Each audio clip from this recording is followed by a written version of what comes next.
अस्सलाम वालेकुम स्टूडेंट्स, मेरा नाम है फ़रीहा खान और आप देख रहे हैं लर्न इंग्लिश विद रोशनी। तो आज जो हम एडिटोरियल करने वाले हैं उसका जो टाइटल है वो है हॉलो एप्लॉज। देखो, हॉलो का मतलब क्या होता है? हॉलो का मतलब होता है वो चीज़ जो खोखली हो, और एप्लॉज किसको बोलते हैं? ये जो तारीफ़ हुई थी, ये जो प्रेज़ हुई है, तो ये प्रेज़, ये जो तारीफ़ है, ये कैसी है? ये सुपरफिशियल है, ये बिल्कुल खोखली है, ये मीनिंगलेस है, ये ऊपर ऊपर से है। तो अब इस एडिटोरियल को रीड करते हैं, तब हमें पता चलेगा ये किस तारीफ़ की बात कर रहा है। तो एडिटोरियल थोड़ा सा डिफ़िकल्ट है, तो मैं पहले बता दूं, पेन और पेपर लेकर बैठिएगा और साथ साथ जो भी चीज़ें आएंगी उनको नोट करते जाइएगा। मुझे रिसेंटली एक टीचर ने कोलैबोरेशन का ऑफर दिया। जब मैंने उनका कोर्स प्रॉपर्ली चेक किया तो मुझे पता चला कि इसमें स्टेप बाय स्टेप लेक्चर्स हैं जो आपकी राइटिंग को नेक्स्ट लेवल पर ले जाते हैं, और बहुत सारे जो पाकिस्तानी स्टूडेंट्स हैं वो ऑलरेडी इस कोर्स से बेनिफिट ले रहे हैं।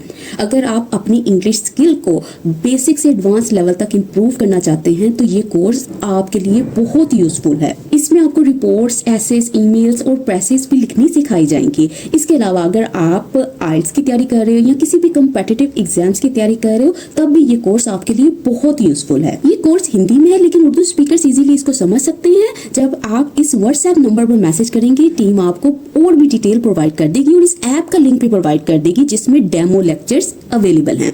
तो वो डेमो लेक्चर्स आप चेक कर सकते हैं और देख सकते हैं कि ये कोर्स आपके लिए कितना बेनिफिशियल हो सकता है। पाकिस्तान से जो स्टूडेंट्स हैं वो इजीली लोकल पेमेंट के थ्रू एनरोल कर सकते हैं और कोर्स की जो वैलिडिटी है वो 1 ईयर है। पेमेंट कंफर्म होने के बाद ऐप पर एक्सेस जो है वो एक्टिवेट कर दी जाती है। कह रहे द IMF लेटेस्ट एक्नॉलेजमेंट, कहता है इनकी जो ताज़ा तरीन एक्नॉलेजमेंट है। एक्नॉलेजमेंट का मतलब होता है तस्लीम करना। अच्छा, क्या दैट ये कि पाकिस्तान पॉलिसी एफर्ट, पाकिस्तान की ये जो पॉलिसी की कोशिशें हैं, मतलब ये जो गवर्नमेंट पॉलिसीज़ हैं उसकी बात कर रहा है। अच्छा, किसके तहत? उसने कहा under the ongoing fund program. इस फंड प्रोग्राम के तहत जो कि ऑनगोइंग है, जो कि जारी है अभी, हैव हेल्प्ड, वो मदद कर चुका है, उसने मदद की है। अच्छा, किस चीज़ में? To stabilize. अच्छा, ये जो हेल्प्ड है ये टू के साथ भी आ जाता है और बगैर टू के भी आ जाता है। हेल्प करने में, मदद करने में, किस चीज़ के लिए? स्टेबलाइज करने में, मुस्तहकम बनाने में। किस चीज़ को? द इकोनॉमी, मतलब ये जो मईशत है, ये जो कंट्री का इकोनॉमिक सिस्टम है उसको, एंड रीबिल्ड, और रीबिल्ड करने में, मतलब दोबारा कायम करने में। किस चीज़ को? कॉन्फिडेंस को, एतमाद को।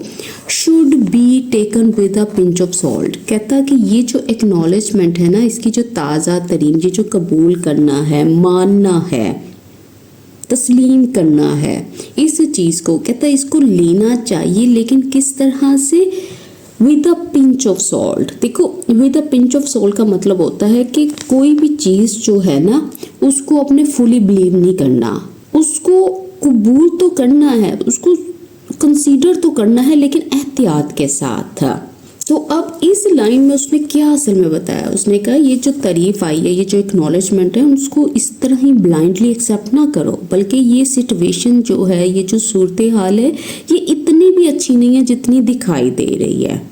इसलिए उसने कहा कि इसको आप टेक तो करो, लेकिन with a pinch of salt, मतलब इसको मुकम्मल तौर पर इस पे बिलीव ना करो, स्केप्टिकल रहो। द स्टेटमेंट, कहता है ये जो बयान है, विच साइटेड। अच्छा, ये स्टेटमेंट के लिए पूरी क्लॉज आई है। कहता है जिसने साइट किया है, हवाला दिया है, जिक्र किया है किसका? अब प्राइमरी फिस्कल सरप्लस, आमदनी का खर्चे से जो ज़्यादा होना है, कंटेनमेंट, और ये जो कंट्रोल है, लिमिटेशन है, काबू में लाना है, किस चीज़ का? ऑफ इन्फ्लेशन, महंगाई का।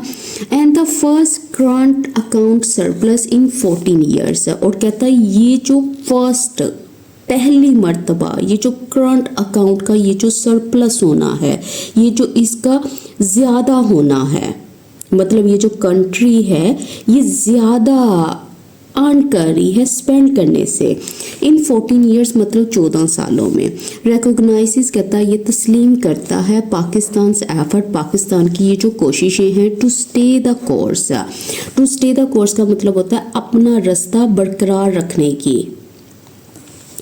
And meet most program targets, और पूरा करने की किसको कहता है, ये जो ज़्यादातर ये जो इस प्रोग्राम के जो टारगेट्स थे, जो कंडीशंस थी, जो गोल्स थी उनको, और फिर लग गया फुल स्टॉप। तो इन लाइंस में उसने क्या बताया, उसने पहली लाइन में ही यही बता दिया है कि ये जो गवर्नमेंट है ना वो ओवर स्पेंडिंग नहीं कर रही। इससे क्या हो रहा है, जो इन्फ्लेशन है वो कंट्रोल्ड है, प्राइसेस जो हैं वो तेज़ी से इंक्रीज़ नहीं हो रही, ये जो इसने यहाँ पे बात की थी।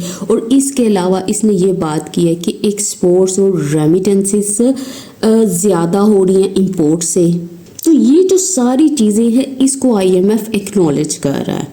तो वो बस इसलिए इसने कहा है कि इसने जो टारगेट्स थे इनके वो कुछ हद तक इसको फॉलो कर लिया, इनके रूल्स को फॉलो कर लिया, इन गोल्स को अचीव कर लिया।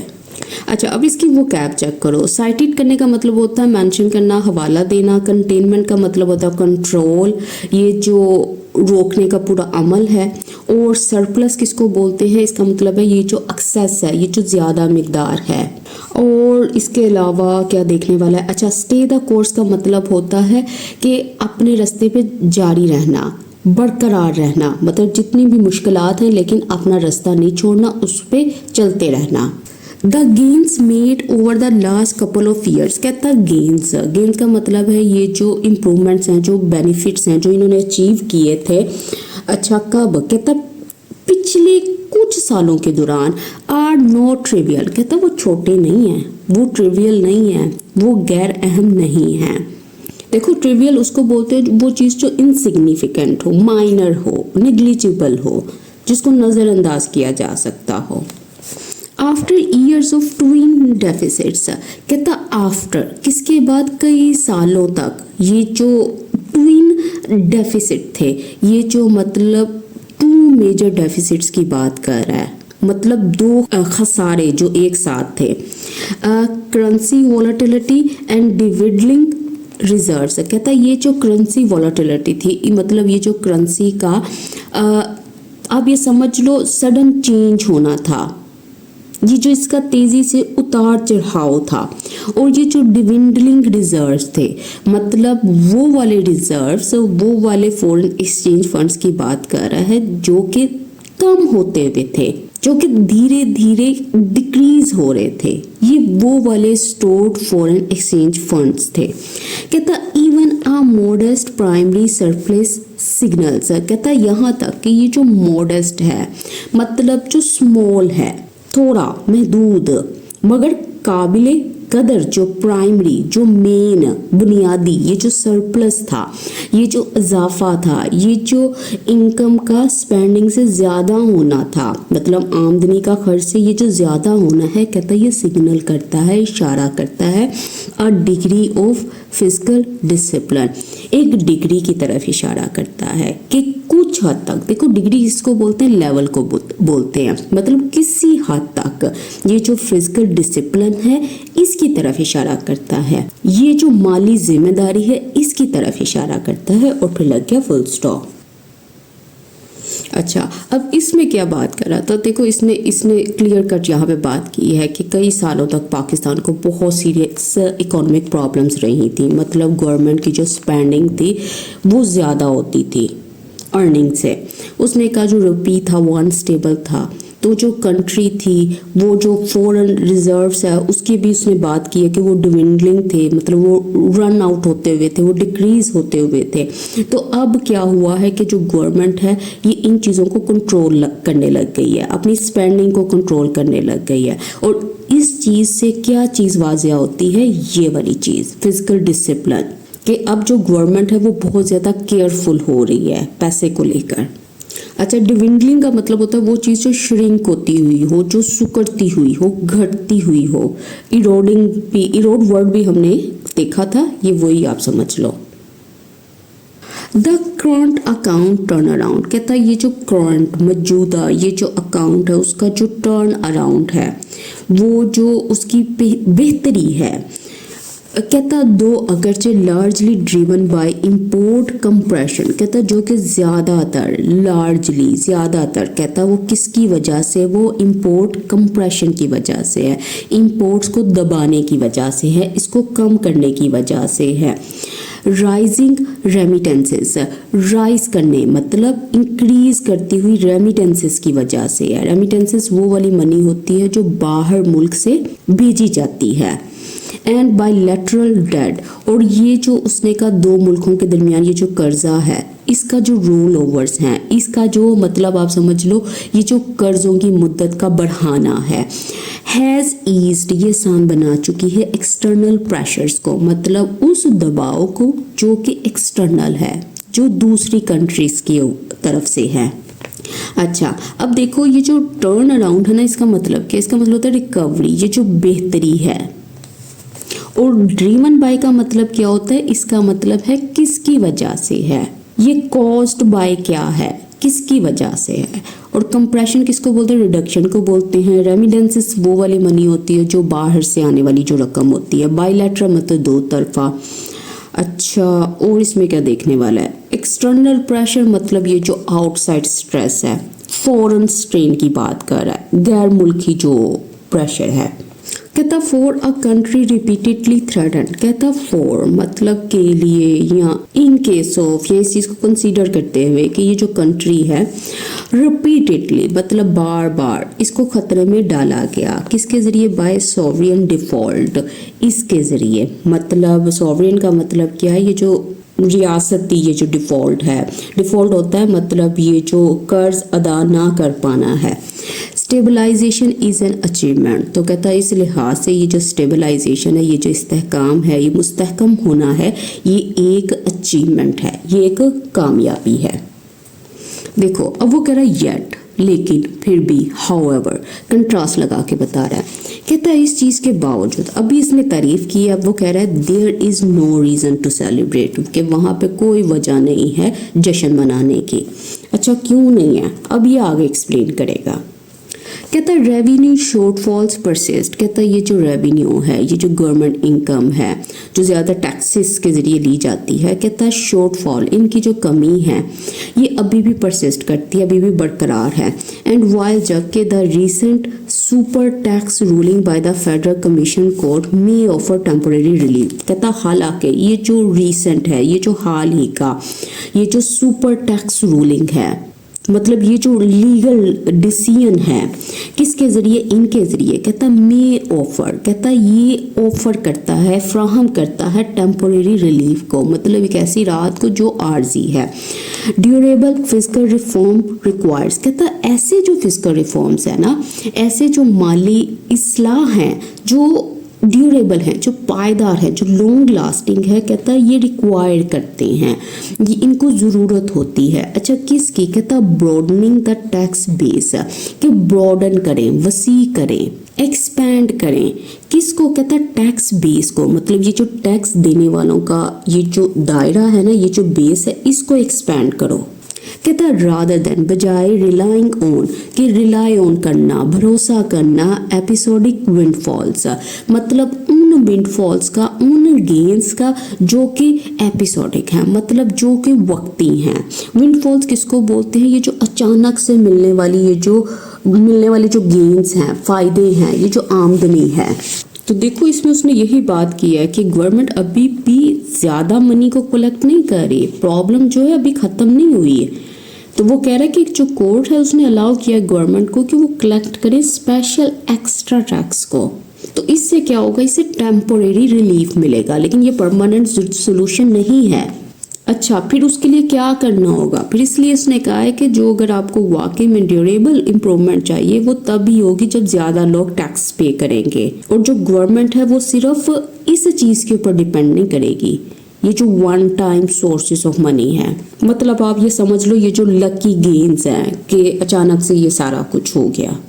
कहता मोर कंसर्निंग इज द स्लिपेज, कहता जो मोर कंसर्निंग, जो ज़्यादा तशवीशनाक है वो पीछे रह जाना है। ऑन स्ट्रक्चरल बेंचमार्क्स, उन बेंचमार्क्स मतलब वो जो मेयारी निशाने हैं, जो स्टैंडर्ड्स हैं, जो चेक पॉइंट्स हैं, जो बुनियादी हैं, जो स्ट्रक्चरल हैं, मतलब बेसिक सिस्टम से रिलेटेड हैं, फ्रेमवर्क से रिलेटेड हैं। एंड इंडिकेटिव टारगेट्स, और वो वाले टारगेट्स जो कि इंडिकेटिव्स हैं, जो कि इशारा देने वाले हैं। कहता द वेरी रिफॉर्म्स, कहता ये वाले वही असल रिफॉर्म्स जो है, रिफॉर्म्स का मतलब होता है ये जो चेंजेस हैं, इस्लाहत हैं, दैट डिटरमिन, जो कि डिटरमिन करती हैं, तय करती हैं वेदर और नॉट, मतलब दो ऑप्शंस दे रहा है कि stabilization translates into sustainable growth, कि ये जो स्टेबलाइजेशन है, ये जो इस्तेहकाम है, ये ट्रांसलेट इनटू हो, ये तब्दील होता है किस में, उस ग्रोथ में, उस तरक्की में जो कि पायदार है। और फिर लग गया फुल स्टॉप। तो अगर देखा जाए तो इसमें उसने क्या बात की है, उसने यही बात की है, जो असल तफशीशनाक बात है ना वो ये है कि जो असल रिफॉर्म्स हैं वो डिलेड है, ये उनकी बात कह रहा है। और ये रिफॉर्म्स बहुत ही इम्पोर्टेंट है। क्यों इम्पोर्टेंट है? क्योंकि इनके बगैर जो इकोनॉमिक स्टेबिलिटी है वो ज़्यादा अरसे तक लास्ट नहीं रह सकती, वो ज़्यादा अरसे तक कंटिन्यू नहीं रह सकती। अगर ग्रोथ को कंटिन्यू रखना है तो क्या होना चाहिए, ये जो इम्पोर्टेंट रिफॉर्म्स हैं इनके ऊपर तवज्जो देनी चाहिए। कह रहे the funds governance and corruption diagnostic, कहता है ये जो चीज़ है, इनकी जो रिपोर्ट है इज़ अनदर रिमाइंडर, एक दूसरा रिमाइंडर है। रिमाइंडर क्या मतलब होता है? याद दहानी कराती है, ये दूसरा रिमाइंडर है, किसी फैक्ट को रिमेंबर करवाती है, दैट ये कि मैक्रो इकोनॉमिक स्टेबिलिटी रेस्ट, कि ये वाली जो स्टेबिलिटी है, ये जो इस्तेहकाम है, ये किसके ऊपर डिपेंड करता है? उसने कहा इंस्टीट्यूशनल क्रेडिबिलिटी, इसके ऊपर, ये जो इदारती, ये जो ट्रस्टवर्दीनेस है, इसके ऊपर, ये जो इनकी काबिल एतमाद होने की जो हैसियत है, इसके ऊपर। तो वही बात हो गई ना कि IMF की रिपोर्ट ने भी यही कहा है कि ये जो इकोनॉमिक स्टेबिलिटी है वो किसके ऊपर डिपेंड करती है, वो इंस्टीट्यूशंस के स्ट्रॉन्ग और ट्रस्टवर्दी होने के ऊपर डिपेंड करती है। कह रहा है विदाउट स्ट्रक्चर रिफॉर्म्स, कहता है इनके बगैर, स्ट्रक्चर रिफॉर्म्स मतलब ये जो बुनियादी इस्लाहात हैं, फिजिकल गेन्स आर टेम्पोरेरी, कहता है ये वाले जो गेन्स हैं ना जिसके बारे में भी बात कर रहा था, जिसकी तारीफ कर रहा था, कहता है ये आर्जी हैं, ये टेम्पोरेरी है, ये ज़्यादा अरसे तक नहीं चलने वाले। ठीक है, ये था फर्स्ट पैराग्राफ। अच्छा, आज मुझे किसी स्टूडेंट का मैसेज आया था कि जब मैं एडिटोरियल्स रीड करता हूँ मुझे काफ़ी कुछ पता होता है, लेकिन जब मैं उसको समराइज़ करता हूँ मुझसे समराइज़ नहीं होता। समराइज़ इस तरह से आप स्टार्ट किया करो कि जब आपने फर्स्ट पैराग्राफ रीड कर लिया है तो जो कुछ रीड किया है आप साइड्स पे उन बातों को यहाँ पे मेंशन कर लिया करो कि एक पॉइंट जो था, दूसरा पॉइंट था, जो तीसरा पॉइंट था, इन चीज़ों को मेंशन कर लिया करें। उसके बाद उनको प्रॉपर सेंटेंसेस में कन्वर्ट किया करो, फिर कोई चीज़ मिस नहीं होगी। अच्छा, आप लोगों ने मुझे डेली बताया करना है कि आपने वीडियो पूरी देखी है कि नहीं देखी। मुझे पता है आज का टॉपिक थोड़ा सा ड्राई है, लेकिन फिर भी आपने मुझे बताना है आपने कहाँ तक देखी है। और इसके अलावा जो पेड व्हाट्सएप ग्रुप है फैब का, वो स्टार्ट हुआ है, तो इससे फ़र्क नहीं पड़ता आप किस डेट को स्टार्ट करते हो। आप आज भी मैसेज करोगे मुझे तो जितनी भी वीडियोज़ हैं जो फैब में हमने कवर किए हैं वो सारी वीडियोस नोट्स आपको भेज दिए जाएंगे, तो आप किसी भी टाइम उसको ज्वाइन कर सकते हो। कहता आयरॉनिकली, इसका मतलब होता है हैरत अंगेज तौर पर या तंजन जो बात करते हैं। The IMF's praise comes at a time, कहता है इसकी तारीफ उस वक़्त आती है when fresh data has exposed, कि जो ताज़ा तरीन जो डेटा है, जो मालूमात हैं, कहता उसने एक्सपोज कर दिया, उसने जाहिर कर दिया किसको, सोशल कॉस्ट और स्टेबलाइजेशन, इस्तेहकाम की ये जो नुकसानात हैं, जो उसकी कॉस्ट है, जो उसकी कीमत है, और किससे रिलेटेड, जो सोशल है, जो सोसाइटी और लोगों से रिलेटेड है। और फिर लग गया फुल स्टॉप। तो अब वो यही बात कर रहा है ना कि ये तंजीम बात कर रहा है कि इसकी तारीफ उस वक़्त आई है, किस वक़्त आई है, जब ये जो डेटा है वो हमें ये बता रहा है कि जो इकोनॉमिक स्टेबिलिटी है उसने आम इंसानों को हर्ट किया है। ये जो सोशल कॉस्ट है उसकी बात कर रहा है, पब्लिक बर्डन की बात कर रहा है, ये जो अवामी बोझ है उसकी बात कर रहा है, जो मुआशरती नुकसानात हैं उसकी बात कर रहा है। कह रहा है न्यू पॉवर्टी एस्टिमेट्स, कहता है ये जो नई गुर्बत है उसके अंदाजे जो हैं सुजेस्ट करते हैं दैट ये कि नियरली 70 मिलियन पाकिस्तानी, लगभग इतने जो पाकिस्तानीज हैं are now living below the monthly poverty line, कि वो कैसे रह रहे हैं। कहता है ये जो पॉवर्टी लाइन है उससे भी नीचे हैं। अच्छा, कि कौन सी पॉवर्टी लाइन? कहता है जो कि है ₹8,484 की। कहता विच डजंट कवर, कहता जो कि कवर भी नहीं करता, जो कि पूरा नहीं करता even the most basic need, यहाँ तक कि जो बुनियादी मतलब जो सिंपलेस्ट नीड्स होती है ना, ज़रूरियात होती हैं, ये उसको भी कवर नहीं करता।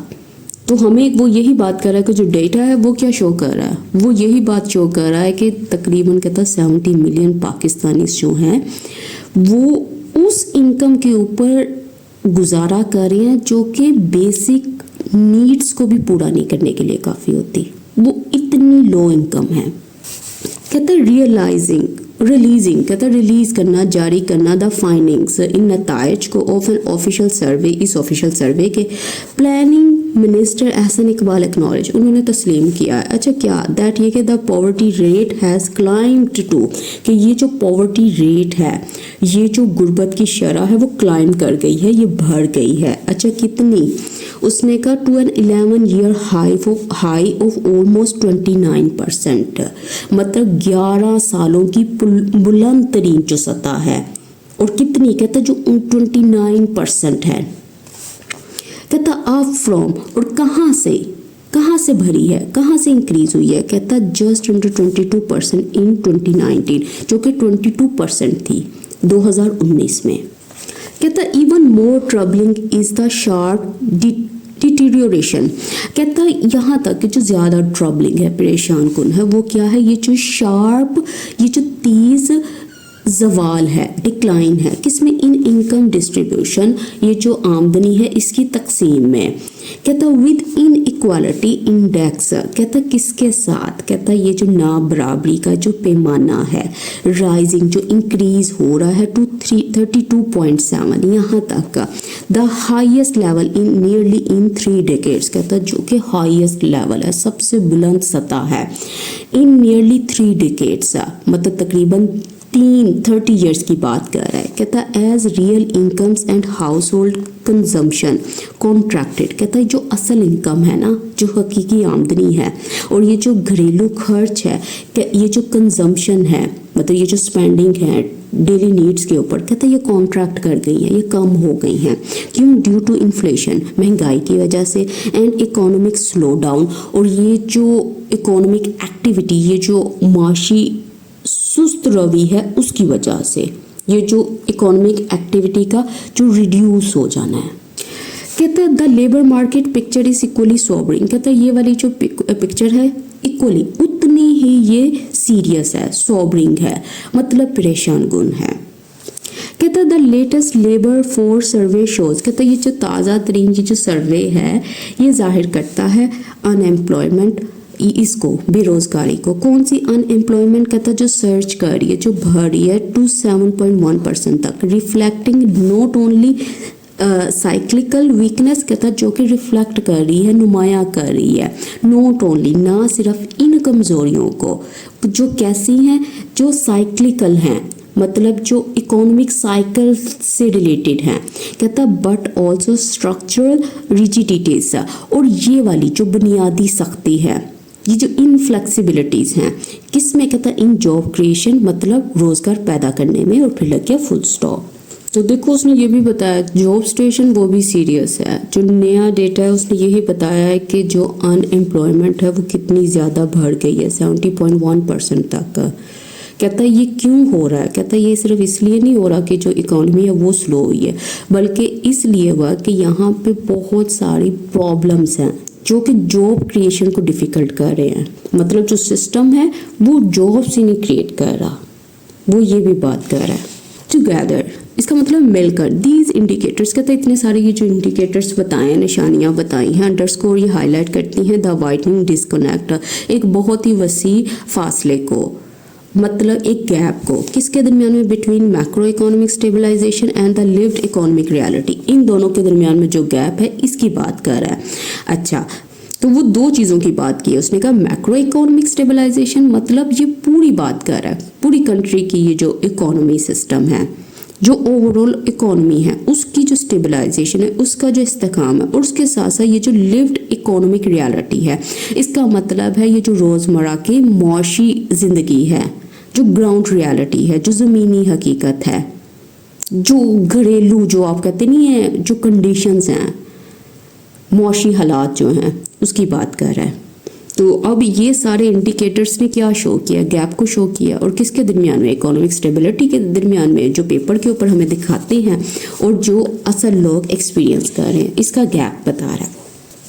कहता वह जबकि फिजिकल कंसोलिडेशन, कहता जो फिजिकल माली जो कंसोलिडेशन है, जो खर्च और खसारे को काबू में लाना है, जो माली सख्ती है, कहता एंड एक्सटर्नल रीबैलेंसिंग, और ये जो बाहरी ये जो करेक्ट करना है इकोनॉमिक इम्बैलेंसेस को, तो आज़म को दोबारा कायम करना है। कहता मे रीअश्योर क्रेडिटर्स, कहता वो रीअश्योर कर सकते हैं, वो आप ये समझ लो दोबारा कॉन्फिडेंस दे सकते हैं किसको, कर्ज देने वालों को, एंड क्रेडिट रेटिंग एजेंसीज, और इन एजेंसीज को, इन अदारों को, they have not given relief to households, कि दे मतलब वो नहीं दे पाए क्या राहत, किनको, हाउस होल्ड्स को, घरेलू खानदानों को, फैमिलीज को, होम्स को।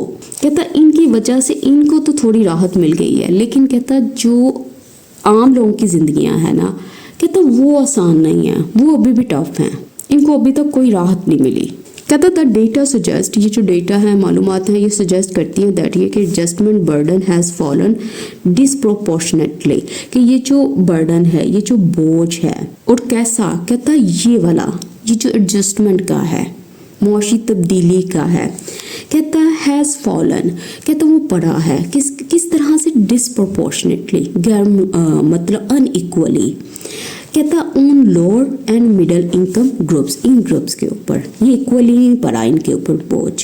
कहता रेजिंग क्वेश्चन, ये जो चीज़ है ये रेज करती है, पैदा करती है सवालात को, about the sustainability of reform, किसके बारे में, कहता ये जो सस्टेनेबिलिटी है, ये जो एबिलिटी होती है, ये जो सलाहियत होती है देर तक कायम रहने की, अच्छा किसकी, इस रिफॉर्म की, इन इस्लाह की, इन इकोनॉमिक चेंजेस की। कहता without a parallel strategy for, कहता without a parallel strategy for growth, कहता किसके बगैर, उस हिकमत अमली के बगैर, कहता जो कि साथ साथ चलने वाली है, जो कि पैरेलल है, अच्छा किसके लिए, growth, employment and social protection, इनके लिए, मुझे माशरती हिफाजत के लिए। कहते हैं येट फिर भी the government misses no opportunity, government जो है कोई मौका हाथ से जाने नहीं देती, टू फ्लॉन्ट स्टेबलाइजेशन, कि वो फ्लॉन्ट करे, शो ऑफ करे, नुमाइश करे किसकी स्टेबलाइजेशन की, इस्तेकाम की, एज एन अल्टरनेटिव, कि ये किसके तौर पर, बदले के तौर पर, टू डीप सीटेड रिफॉर्म्स, मतलब उन रिफॉर्म्स के बदले के तौर पर जो कि डीप सीटेड हैं, जो कि अपनी जड़ें पकड़ चुके हैं, दैट ये कि it continues to sidestep, कहता जो कि मुसलसल कंटिन्यू है, मतलब जारी है, क्या करना, जानबूझकर बचना, साइड स्टेप करना। तो अच्छा अब इस एडिटोरियल को इसने यहीं पे फिनिश कर दिया, यही कह कि जो गवर्नमेंट है वो इसको फ्लॉन्ट कर रही है, शॉर्ट टर्म ये जो इकोनॉमिक स्टेबिलिटी है, कहता यहाँ तक के मतलब वो इसके ऊपर फोकस नहीं कर रही, इस चीज़ को कैरी आउट करने के लिए नहीं, जो असल रिफॉर्म्स हैं उसके लिए ये साइड स्टेप कर रही है, उसको वो अवॉइड कर रही है। तो यहाँ पे आके इसने ये सारा एडिटोरियल फिनिश कर दिया। तो आज का एडिटोरियल थोड़ा डिफ़िकल्ट था, लेकिन मैंने कोशिश की कि इसको किसी तरह से आपके लिए आसान बना सकूं। अगर आपने पूरा वीडियो को वॉच किया प्लीज़ मुझे कमेंट सेक्शन में ज़रूर बताइएगा, और पेड व्हाट्सएप ग्रुप के बारे में अगर किसी को कोई इन्फॉर्मेशन चाहिए तो ये जो नंबर स्क्रीन पर नज़र आ रहा है इस पर मैसेज करके आप मालूमात ले सकते हो। तो इसके साथ ही मुझे इजाज़त दें, अल्लाह हाफिज़।